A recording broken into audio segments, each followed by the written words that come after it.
বাবা শব্দটা মূল্যহীন আমার কাছে। জানি শুনতে অবাক লাগলেও এটাই বাস্তব। সবাই বাবার মতন হতে চায়, বাবা তাদের কাছে আইডিয়াল হিরো। কিন্তু আমার কাছে কোনো দিন নয়। আমি আর যাই হোক না কেন সেই মানুষটা হতে চাই না যে কিনা নিজের পরিবারকে মাঝপথে ফেলে চলে যায়। আজ একটা বাবা একটা সন্তানের জন্য কিন্তু অনেক কিছু করতে পারে। যেমন মাও ত্যাগ করে, তেমনি সমান পরিমাণে কিন্তু বাবারাও ত্যাগ করে।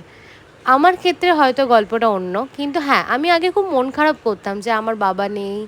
বাবার মতন করে কারো কাছে আবদার করতে পারি না কোনো কিছু। কিন্তু হ্যাঁ, এখন আর মন খারাপ করি না। তার কারণ আমার বাবা নেই তো কী হয়েছে? স্বয়ং যে সংসারের পিতা সে দেবাদিদেব মহাদেবই রয়েছেন আমার কাছে। আমি সত্যি কথা বলতে ভগবানকে কোনোদিন ওইভাবে আমি দেখিনি বা ওইভাবে পুজো করি না। আমার যখনই মন খারাপ হয় আমি বাবার কাছে যাই। সত্যিই মনের মধ্যে একটা অশান্ত ব্যাপারটা আমার কেটে যায়। মনের সমস্ত সুখ দুঃখ আমি তার কাছে বলে আসি। আমি জানি না কেন একটা অদ্ভুত শান্তি পাই। ওনার কাছে গেলে আমার সমস্ত চিন্তা মাথা থেকে বেরিয়ে যায়। উনি আর আমার হচ্ছে বজরংবলী। বজরংবলী ওনারই আরেক রূপ হয়তো। কিন্তু তাও আমি জানি না কেন বজরংবলী ভীষণভাবে আমাকে হেল্প করেছে সমস্ত বিপদ থেকে কাটিয়ে উঠতে। এমন অনেক দিন গেছে যেই দিন আমি কোনো রকম কুলকিনারা পাইনি, কারোর কাছ থেকে সাহায্য পাইনি। কিন্তু হ্যাঁ, ওনাদের ছাদ, ওনাদের আমি সংস্পর্শ আমি সবসময় আমি অনুভব করেছি হ্যাঁ, যে ওনারা আমার জন্য আছেন।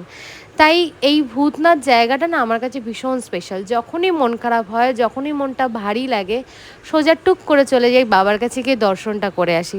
জানি মনটা ঠিক শান্ত হয়ে যাবে। তো বাবার দর্শন নেওয়ার পর ওখানে গিয়ে একটু চা লিট্টি না খেলে হয় তা তো আমি মানুষটাই থাকবো না। আমি হচ্ছি খেতে ভালোবাসি আর সেটা আমাকে দেখলেই বোঝা যায়। তো আমি একটু মন খারাপের মধ্যেও কিন্তু খাওয়া আমার মিস করলে চলবে না, ওটা থাকতেই হবে। চা খেলাম, লিট্টি খেলাম, তারপর ২ বোন মিলে কিছুক্ষণ গঙ্গার ধারে বসে আরামসে হাওয়া খেয়ে মনের দুঃখ গল্প শেয়ার করে তারপর আবার বাড়ির দিকে চলে এলাম। বেশ ভালোই কাটলো সন্ধেটা। চলো আবার দেখা হবে অন্য আরেক দিন। আবার সুখ দুঃখের গল্প নিয়ে তোমাদের সাথে চলে আসবো শেয়ার করতে। টাটা।